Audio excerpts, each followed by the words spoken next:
प्रणाम मित्रों, मैं हूं विकास सक्सेना। सामाजिक एवं राजनीतिक घटनाओं के विश्लेषण के यूट्यूब चैनल चैतन्य में आपका स्वागत है। आप देख रहे हैं विकास की बात। संसद का मानसून सत्र कल यानी कि 11 अगस्त को समाप्त हो गया, पूर्ण हो गया। इस पूरे सत्र को विपक्षी दलों ने ये कहते हुए बहिष्कार किया कि सबसे पहले मणिपुर के मामले में चर्चा होनी चाहिए, उस पर प्रधानमंत्री आके अपना वक्तव्य दें, अपना बयान दें, उसके बाद ही कोई विधायी कार्यकाज होगा और वो संसद में प्रतिभाग करेंगे। हालांकि दो मामलों में, एक दिल्ली सेवा बिल पर और दूसरा जो विपक्ष के कांग्रेस के सांसद है गौरव गोगोई, वो जो अविश्वास प्रस्ताव लाए, इन दो पर चर्चा जरूर हुई, लेकिन बाकी किसी भी प्रकार के विधेयक पर विपक्षी दलों द्वारा चर्चा नहीं की गई। इसका मतलब विपक्षी दलों को लगता था कि सबसे बड़ा मुद्दा मणिपुर की हिंसा है।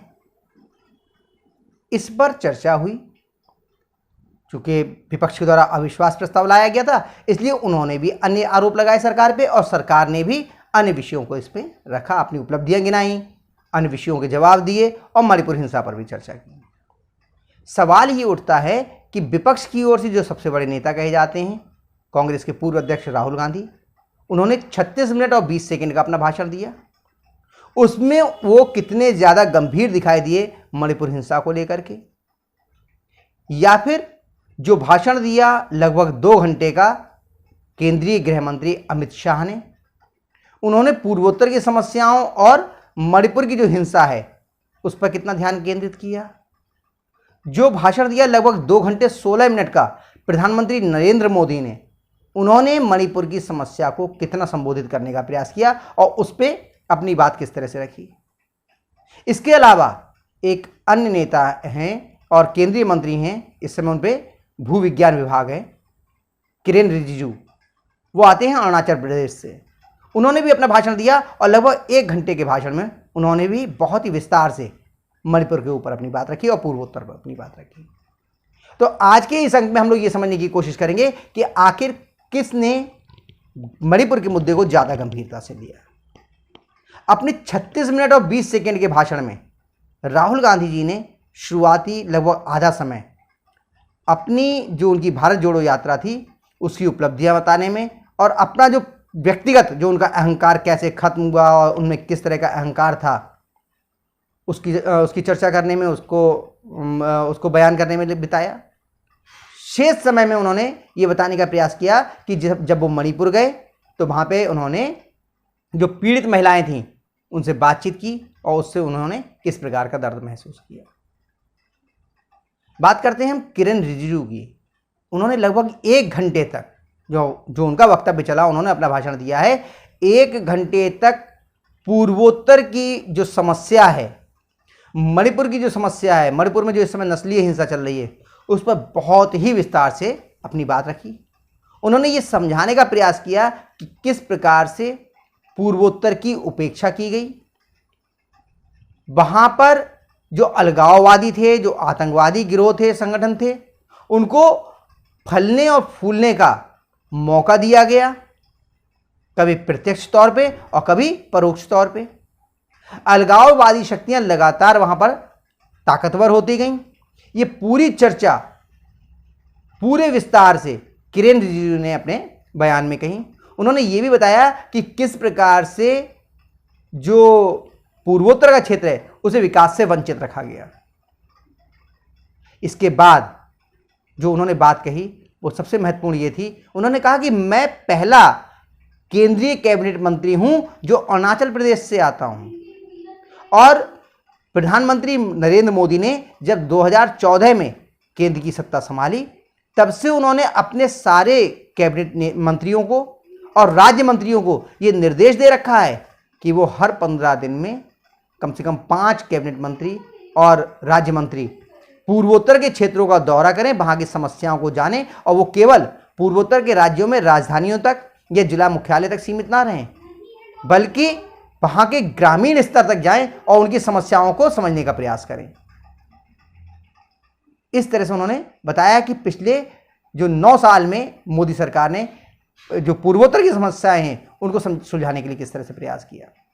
इसके बाद चर्चा में भाग लेते हुए शाम के टाइम में 5 बजे से लगभग जो केंद्रीय गृह मंत्री हैं अमित शाह, उन्होंने अपना वक्तव्य शुरू किया और लगभग 6 बजे से यानी 1 घंटे तक वो लगातार पूर्वोत्तर पर और मणिपुर पर अपना बयान देते रहे। उन्हें विस्तार से बताया कि क्या स्थिति है पूर्वोत्तर की, उस पर केंद्र सरकार ने क्या काम किया है, जो मणिपुर की वर्तमान स्थिति है उसके क्या कारण हैं, उसमें अफीम की खेती का क्या रोल है, उसमें इम्फाल घाटी में जो मैतेई समाज के लोग रह रहे हैं और 90% जो आपका पहाड़ी क्षेत्र है उसमें कुकी, नगा आदि समुदाय के लोग रह रहे हैं, उसको लेकर के किस तरह का कन्फ्लिक्ट है, किस तरह का संघर्ष है।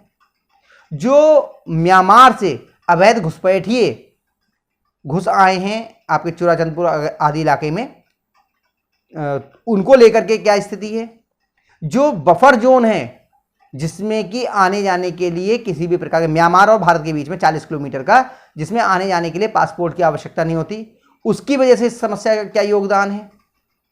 साथ में इस समस्या को बढ़ाने में जो हाई कोर्ट का, उच्च न्यायालय का, मणिपुर उच्च न्यायालय का जो फैसला आया था जिसमें कहा गया था कि मैतेई समुदाय के लोगों के लिए भी अब जनजातीय का दर्जा दे दिया जाए, उसकी वजह से किस प्रकार से समस्याएं खड़ी हुई, किस प्रकार से आदिवासी एकता मोर्चा के नाम पर जो मार्च निकाला गया 3 मई को, कैसे उससे जो है वो ये संघर्ष शुरू हुआ और जगह जगह पर हिंसक झड़पें शुरू हुई।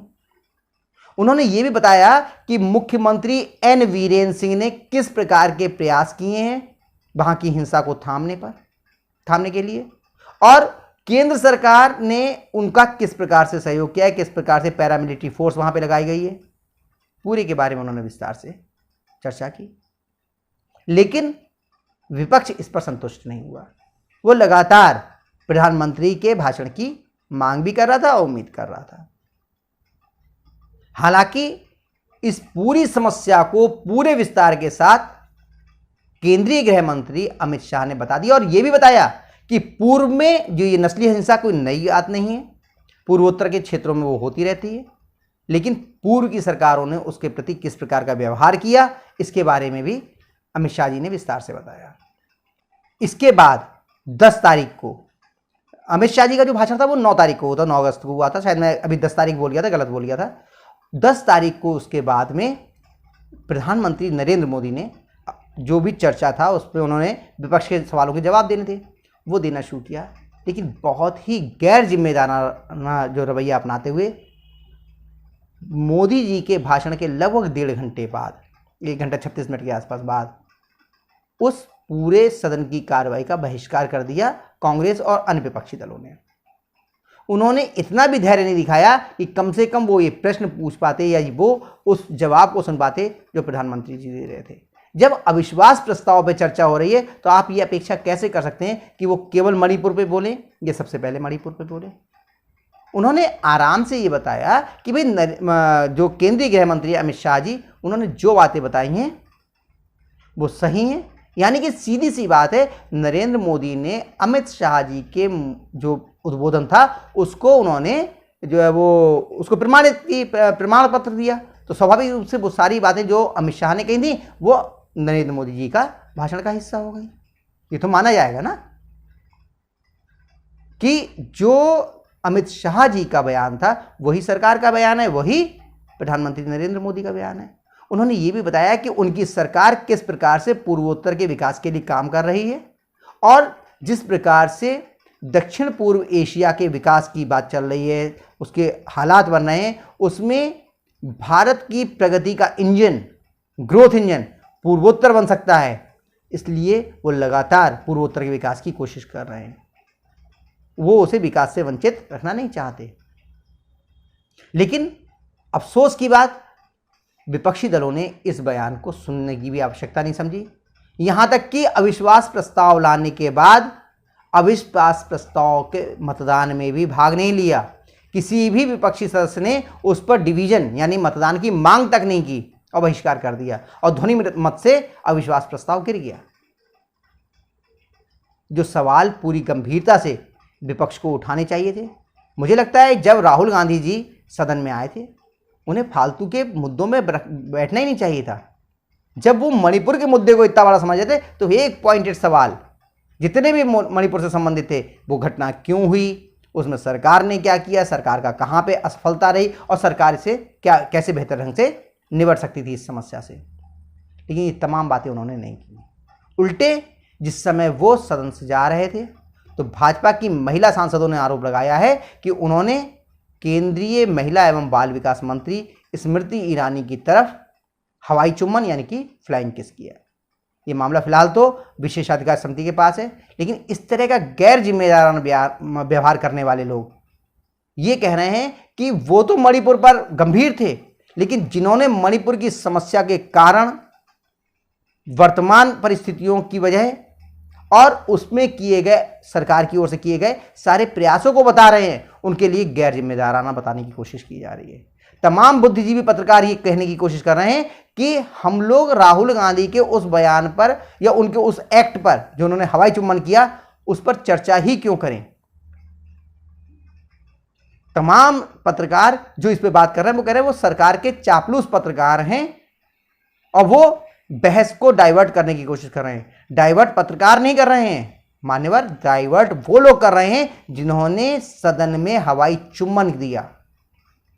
जो लोग इतने गंभीर मुद्दे को भी इतनी बेशर्मी से डाइल्यूट करने की कोशिश कर रहे हैं, उनकी निंदा की जानी चाहिए।